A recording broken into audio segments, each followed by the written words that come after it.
The fundamental strategy of calculus is to take a complicated nonlinear function f and approximate it locally by a linear function. This function f is nonlinear. It might be difficult to work with, but this linear function is as simple as it gets. Often, by making this approximation, by taking a complicated nonlinear function and replacing it with its local linear approximation, calculations can be greatly simplified, and the approximation is often good enough that the result of the calculation is still useful. I want to write down an equation that summarizes this approximation, but before I do that, I first want to just review the equation of a line. So here's a line, and here's a point x naught, y naught on the line, and I want to derive the equation for this line. So let's say that x comma y is some other point on the line, and let's think about the displacement, the horizontal displacement, and then the vertical displacement. So the slope of the line, let's say that the slope of the line is m.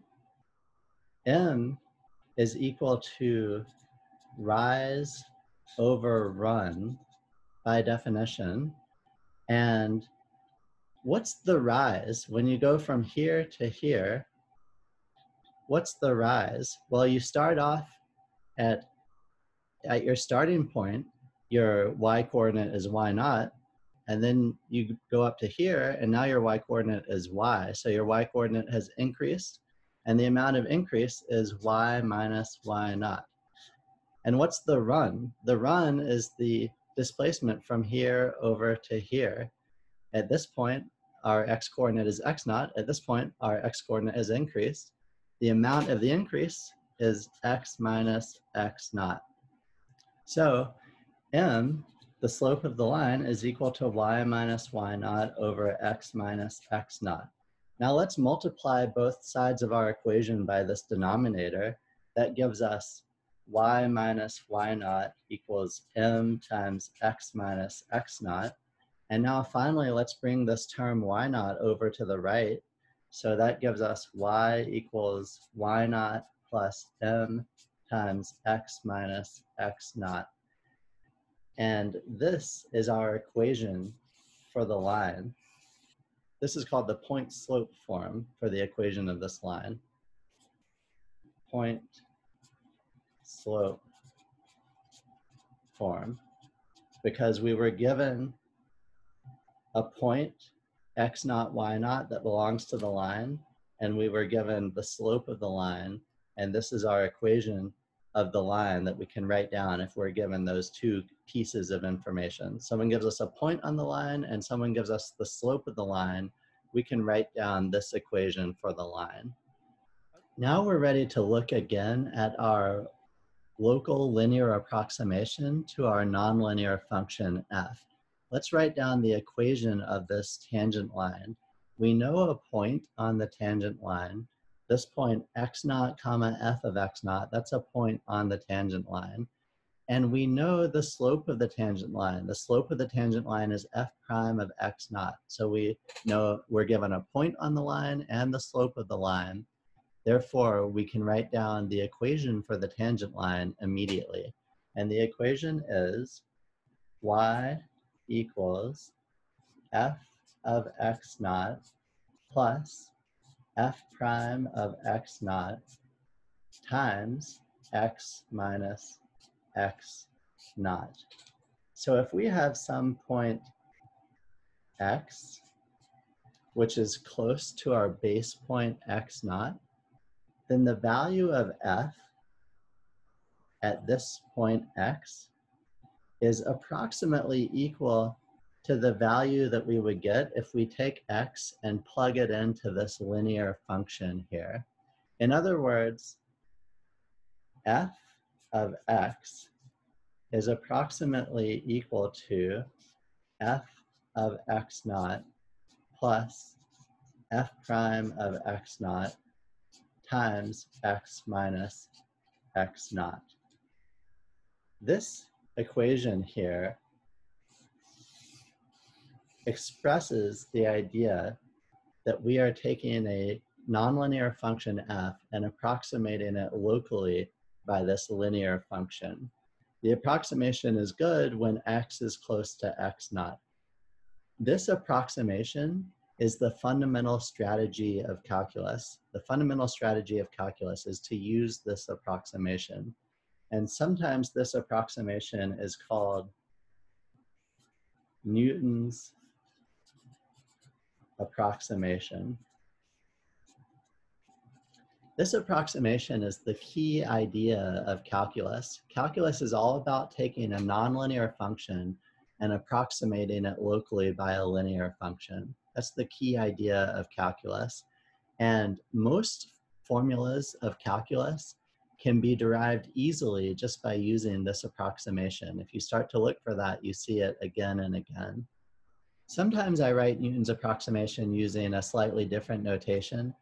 If we call this quantity delta x, this is like the change in the value of x as we move from x naught to the nearby point x, then Newton's approximation can be written equivalently as f of x naught plus delta x is approximately equal to f of x naught plus f prime of x naught times delta x.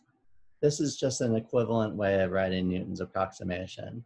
And one more thing, sometimes, just to save writing, I will drop this x naught here when I write Newton's approximation this way. So sometimes I will just write it as, sometimes I'll just write f of x plus delta x is approximately equal to f of x plus f prime of x times delta x. Often I find this version of Newton's approximation, this notation, to be slightly easier to work with. So I might work with this. I might use this notation sometimes.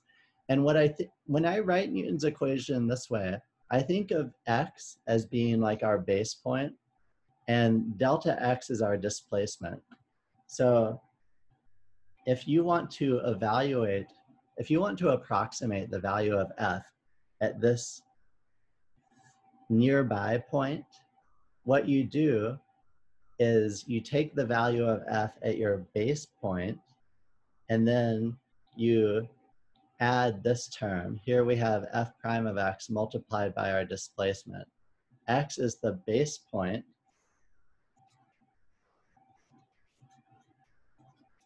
and delta x is our displacement. Delta x is our displacement. And this point, x plus delta x, is a nearby point. I hope that sudden change in notation wasn't confusing, because at first I was calling the base point x naught, but then I said to simplify the notation, sometimes I write it this way. And when I write it this way, x, the base point is called x. One of the great things about Newton's approximation is that it still makes perfect sense in the case where f is a function from Rn to Rm. Let's parse Newton's equation in this more general setting where f is a function from Rn to Rm. So here, so x is now a vector in Rn. And we think of Rn as containing column vectors. So x is a n by 1 column vector. And delta x is also an n by 1 column vector. And okay, so delta x is n by 1. What about f of x? Here we have the output of our function f, and the outputs belong to Rm. So f of x is a vector in Rm. It's a m by 1 column vector. And now what is this object? What is f prime of x? What type of mathematical object should f prime of x be in order for this equation to make sense? Apparently, f prime of x is a thing that we multiply by delta x, and the result should be an m×1 column vector. So what type of thing can you multiply by an n×1 matrix, an n×1 column vector, and get an m×1 column vector as output? The answer is that f prime of x should be an m×n matrix. If f prime of x is an m×n matrix, then Newton's approximation makes perfect sense. F prime of x is an m×n matrix. Here, we're multiplying this m×n matrix by this n×1 column vector. The result is an m×1 column vector, which we can then add to this m×1 column vector. So Newton's approximation still makes perfect sense, even in this more general setting. And this is the key to understanding the idea of the derivative in multivariable calculus. This is really one of the key idea of multivariable calculus. This matrix, f prime of x, it's also called the Jacobian matrix. I prefer just to call it the derivative of f at x, but often you'll hear it called the Jacobian matrix of f at x. I mentioned that most formulas in calculus can be derived easily by using Newton's approximation. And now I want to show how we can derive the chain rule easily using Newton's approximation. We're going to derive the multivariable chain rule. Suppose that h is a function from Rn to Rm, and suppose also that g is a function from Rm to Rp, and suppose that f is the composition of h and of g and h. So f of x is equal to g of h of x. And we want to derive a formula for f prime of x. And we're going to do this using Newton's approximation. Let's think about how we would approximate f of x plus delta x, where this delta x is a small vector. It represents a small displacement in space. F of x plus delta x is exactly equal to g of h of x plus delta x. If we have truly internalized Newton's approximation, then when I look at this expression, h of x plus delta x, I feel very tempted to just apply Newton's approximation. So let's do that. This is approximately equal to g of, and I'm going to approximate this expression with h of x plus h prime of x times delta x. So that comes immediately from Newton's approximation.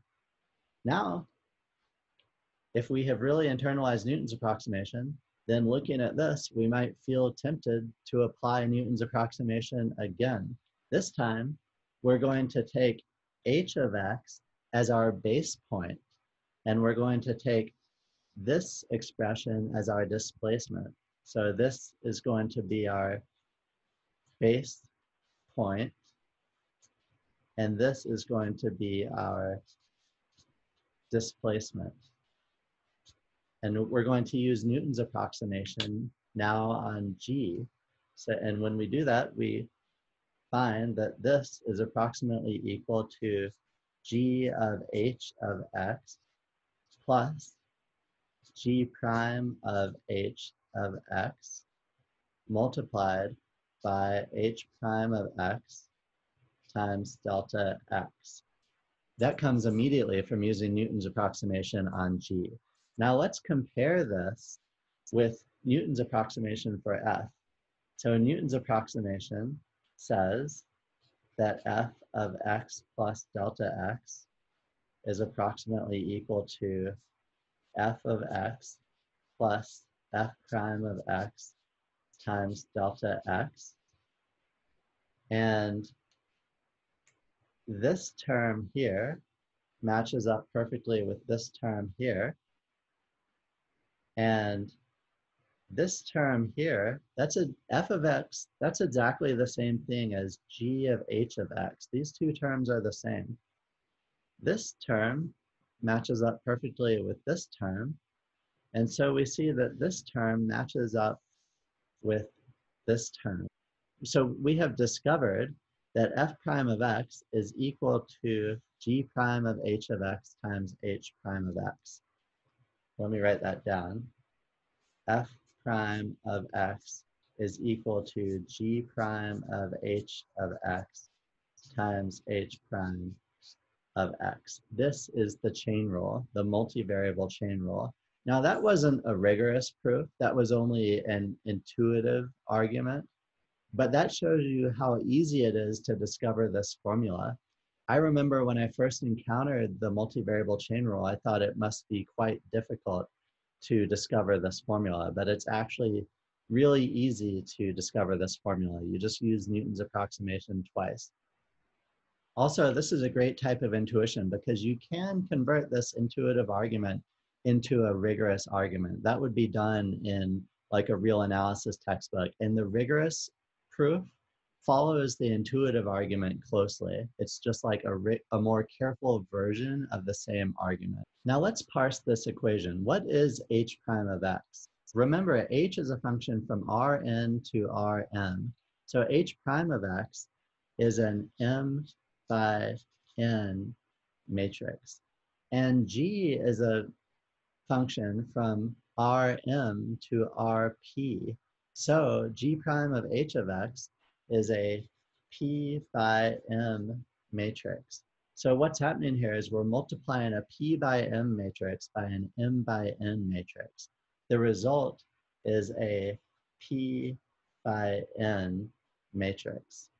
This equation is a great example of the power of matrix notation because our formula for the multivariable chain rule looks identical to the same formula that we learned in single variable calculus. The fact that even in this more general setting where we're doing multivariable calculus, the chain rule formula still looks identical to the formula that we had in single variable calculus shows you how powerful matrix notation is. Sometimes people write the multivariable chain rule without using matrix notation, and it looks much more complicated. But if you write it using matrix notation, it looks very simple.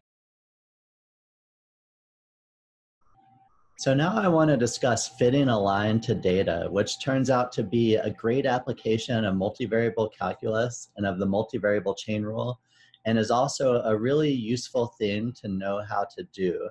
For example, fitting a line to data is arguably the most fundamental machine learning algorithm, and most of machine learning can be viewed as just fancy ways to fit a curve to data. So the setup is we're given a bunch of points in the plane. These are the points that we're given. These are points in R2. The coordinates of the ith point are xi comma yi, and we want to find a line that fits the data as well as possible. So this red line here, that's going to be the output of our algorithm. We want to find a line, and the line is going to have slope m, and it's going to have y-intercept b that fits the data as well as possible. We need to find m and b. And if we've done a good job of finding m and b, then y1 should be approximately equal to m times x1 plus b, and y2 should be approximately equal to m times x2 plus b, and so on. And finally, yn should be approximately equal to m times xn plus b. If all these conditions are satisfied, then that means that our line fits the data well. Now, this list of equations can be written more concisely using matrix notation. we're going to write just one single matrix equation that is equivalent to this entire list of equations. And here's how we do that. On the left, we're going to write the vector y1, y2, dot, dot, dot, y sub n. This vector is approximately equal to, and now we're going to write a matrix. The first row of the matrix is going to have a 1, and then it's going to have x1. The second row is going to have a 1 also, and then it's going to have x2, and so on. The final row has a 1, and then it has x sub n. Here's our matrix, and this matrix is going to be multiplied by a vector whose first component is b and whose second component is m. This is our matrix equation. And if we call this vector y, and if we call this matrix x, and if we agree to call this vector beta,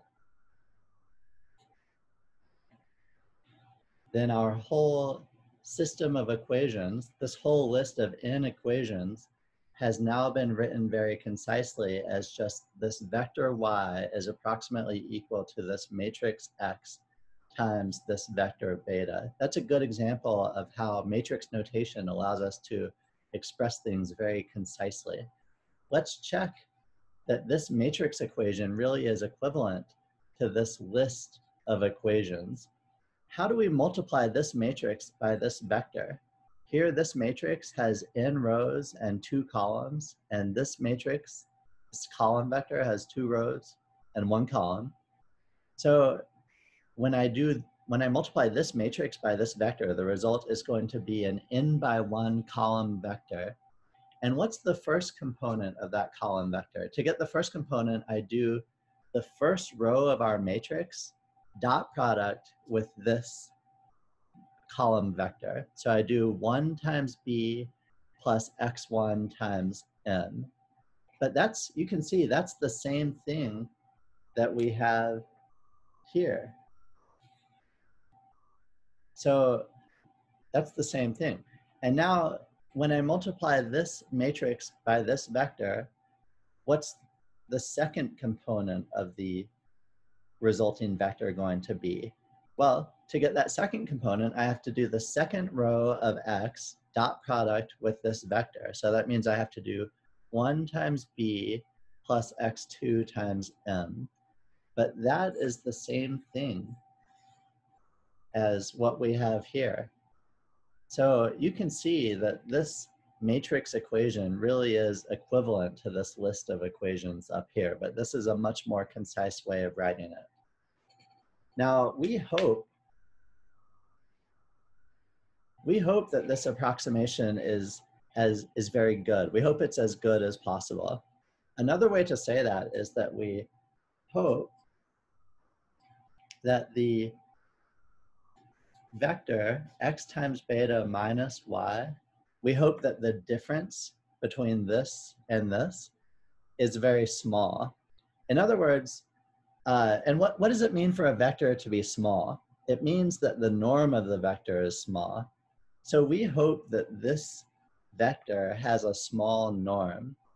This suggests a strategy for choosing these numbers b and m. In other words, this suggests a strategy for choosing this vector beta, whose components are the numbers b and m. We are going to choose beta so that the norm of this vector is as small as possible. What we hope is that the norm of x times beta minus y is as small as possible. And so we hope that this is small as possible.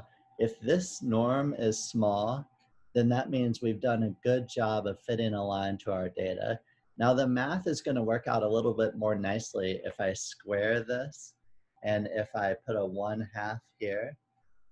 So we're going to choose beta to make this quantity as small as possible. This quantity, I'm going to call this L of beta. And so in summary, we're going to choose beta, the vector beta, by solving an optimization problem. We're going to minimize this function with respect to beta. Now, how do we solve this optimization problem? How do we minimize this function with respect to beta? If we were doing single variable calculus, we would just set the derivative equal to 0. And we can do the same thing in multivariable calculus. We're just going to compute the derivative of L and set the derivative equal to 0 and then solve for beta. So that means we have to compute the derivative of L. And to do this, we're going to use the chain rule, the multivariable chain rule. So let's notice that L of beta is equal to G of H of beta, where the inside function H of beta is equal to X times beta minus Y, and the outside function G of U is equal to 1/2 times the norm of U squared. So we are set up to use the chain rule. From the chain rule, we have L prime of beta equals G prime of H of beta times H prime of beta. So all we need to do is compute H prime of beta and G prime of U, and then we can put the pieces together to get L prime of beta. That's what we want. Let's look first at H prime of beta. So what do we think is the derivative of this function H of beta? H of beta is X times beta minus Y. It's a function of beta. What do we think is the derivative of this function? Well, so derivative, let's compute the derivative of H. H of beta equals X times beta minus Y. Let's first make a guess about what the answer might be. And to make a guess, it helps to think about the special case where beta is just a scalar instead of a vector. In that case, we would be doing single variable calculus, and computing the derivative of this function in single variable calculus is something that you could do easily. The answer is just H prime of beta is equal to X. That's it. This guess turns out to be correct. One way to understand this formula is to think in terms of Newton's approximation. So let's think about how we would approximate H of beta plus delta beta. Using the definition of H, this is equal to X times beta plus delta beta minus Y. That just comes from the definition of H. That's equal to X times beta plus X times delta beta minus Y. And that is equal to X times beta minus Y plus X times delta beta. Now let's look at what Newton's approximation would say. Newton's approximation says that H of beta plus delta beta is approximately equal to H of beta plus H prime of beta times delta beta. That's Newton's approximation for H. Let's compare Newton's approximation with this approximation that we wrote down up here. So this term is identical to this term, and H of beta is equal to this term. H of beta is the same thing as X times beta minus Y. This delta beta here matches up with this delta beta here. So that means that this term, H prime of beta, matches up with X. So by thinking in terms of Newton's approximation, we can discover that H prime of beta is equal to X. And that's what we guessed by thinking in terms of single variable calculus. So we figured out the derivative of H, and now we need to figure out the derivative of this function G, which is given by this formula. this function g is a function from Rn to R. And so what type of object is G prime of U? What type of object is it? Well, it's going to be a matrix, and that shape, the shape of the matrix is going to be 1 by n. It's a 1 by n matrix. And in other words, it's a row vector. Let's see if we can guess what G prime of U is equal to. And it helps, again, to think in terms of single variable calculus. What would happen if U were a scalar instead of a vector? If U were a scalar, then G of U would be equal to just 1/2 U squared. We know the derivative of 1/2 U squared from single variable calculus is just U. So that makes us guess that G prime of U might be equal to just U. G prime of U, we would guess, might be equal to U. But there's a problem with this. U is a column vector, but G prime of U is supposed to be a row vector. And the simplest way to fix that problem would be to guess that G prime of U is equal to U transpose. By taking the transpose of this column vector, we get a row vector. And this seems like a good guess. And this actually turns out to be correct. Yes, this is the correct formula. We can again discover this formula by thinking in terms of Newton's approximation. Let's think about how would we approximate G of U plus delta U. By definition, this is equal to 1/2 times the norm of U plus delta U squared. But the norm of a vector squared can be expressed as the dot product of that vector with itself. So this can be written as U plus delta U transpose times U plus delta U. Okay, now let's just expand all this. So let's just FOIL it out. So this is equal to 1/2 and then U transpose U plus delta U transpose U plus U transpose delta U plus delta U transpose times delta U. Okay. Now, delta U transpose times U, that's a scalar, and it's the same, it's equal to U transpose times delta U. These two terms are the same as each other. And this term here, U transpose U, that is equal to the norm of U squared. And also this term here is equal to the norm of delta U squared. Now we're thinking of delta U as being a very small vector. It has a very small norm.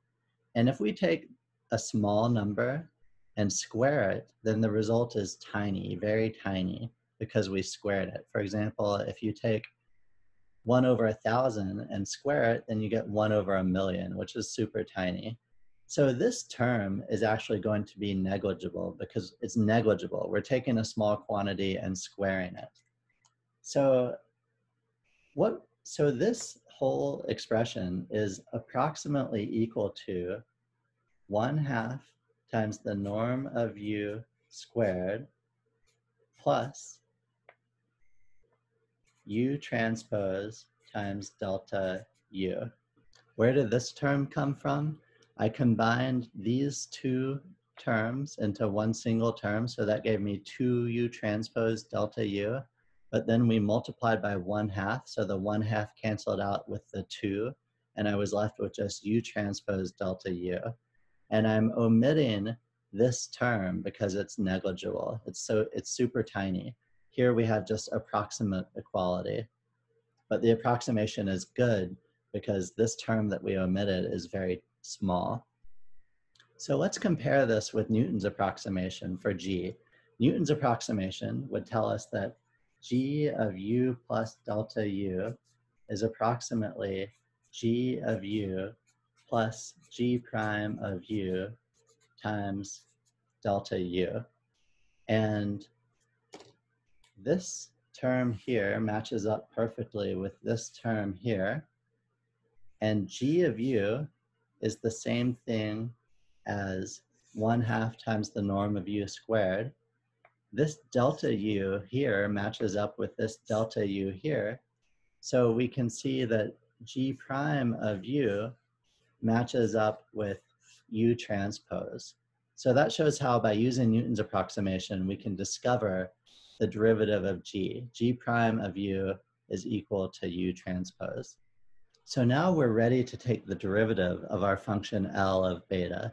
We've written L as a composition of our two functions G and H, and so we're ready to use the chain rule. According to the chain rule, L prime of beta is equal to G prime of H of beta times H prime of beta.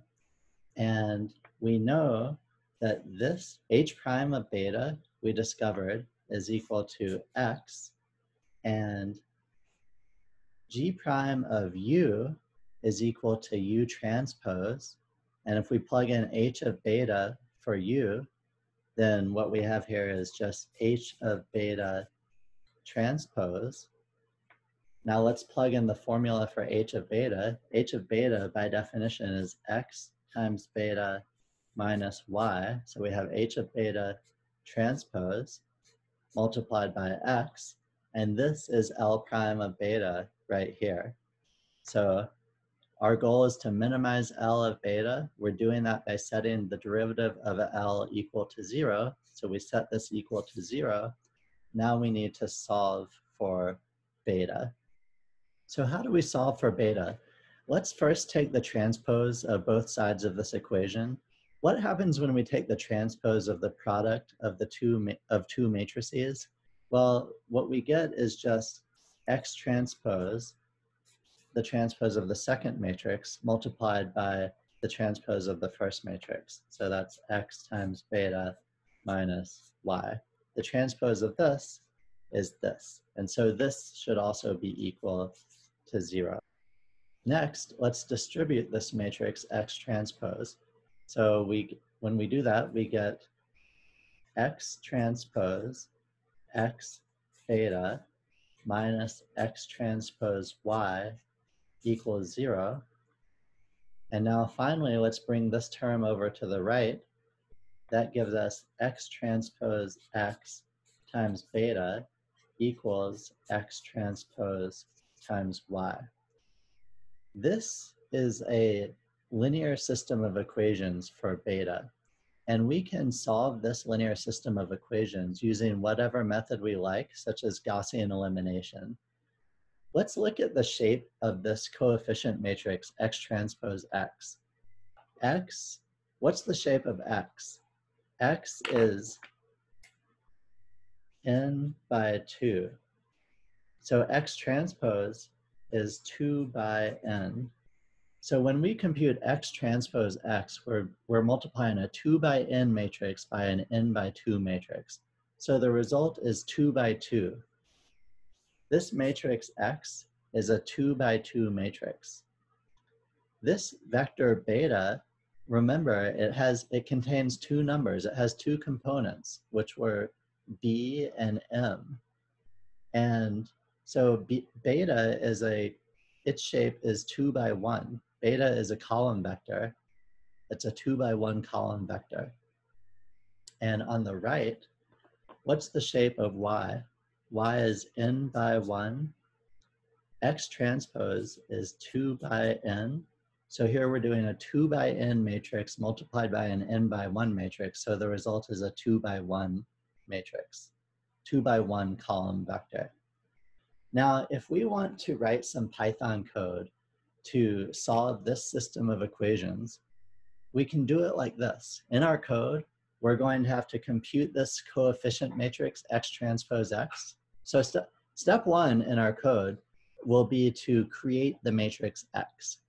Step two will be to compute X transpose X, the coefficient matrix.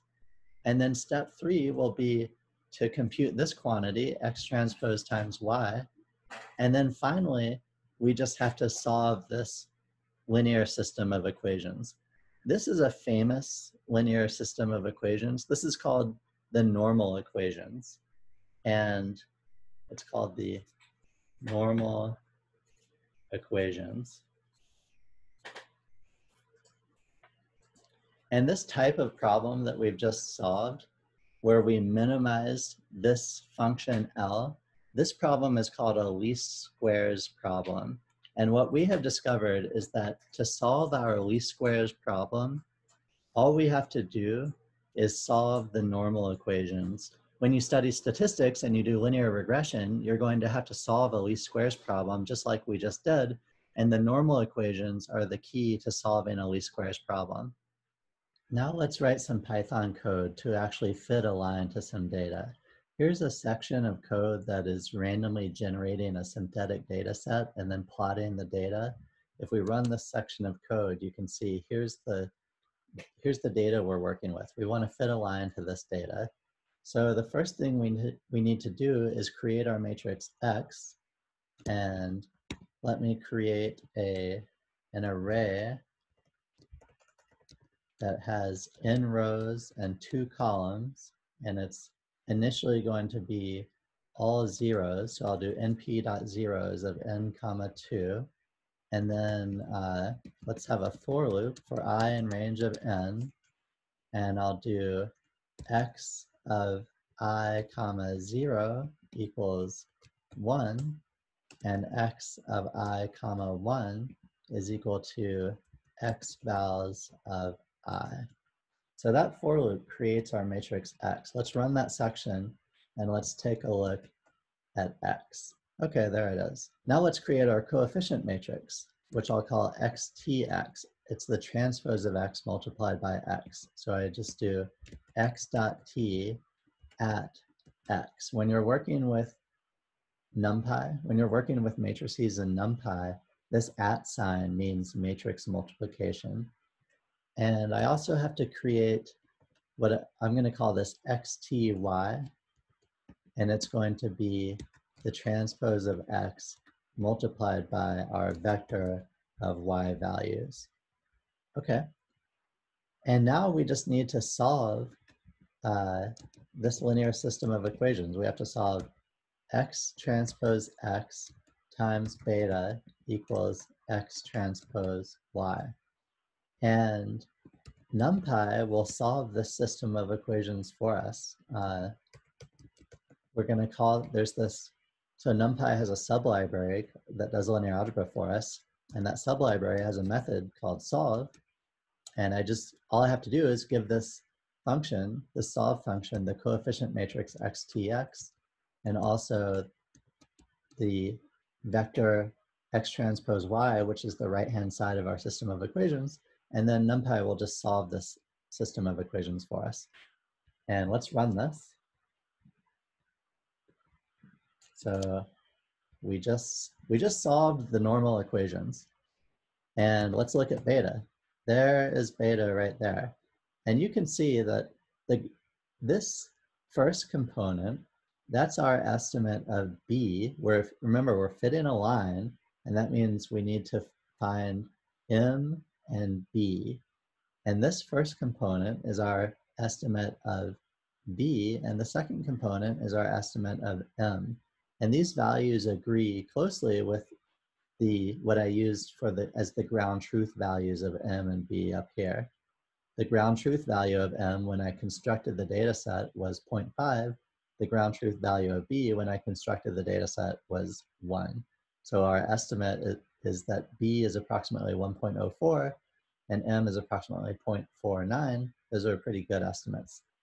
So now let's actually plot our line. Our estimated value of B is the first component of beta. Our estimated value of M, the slope of the line, is the second component of beta. let's create an array called y predicted that's equal to ms times x vals plus b est. And now let's plot the data that we are starting with, that we're taking as input, and let's plot our line on top of the data. So we're going to do plt.plot of x vals comma y predicted. And let's see what we get when we do this. Okay, so there's our line. So we have successfully fit a line to the data.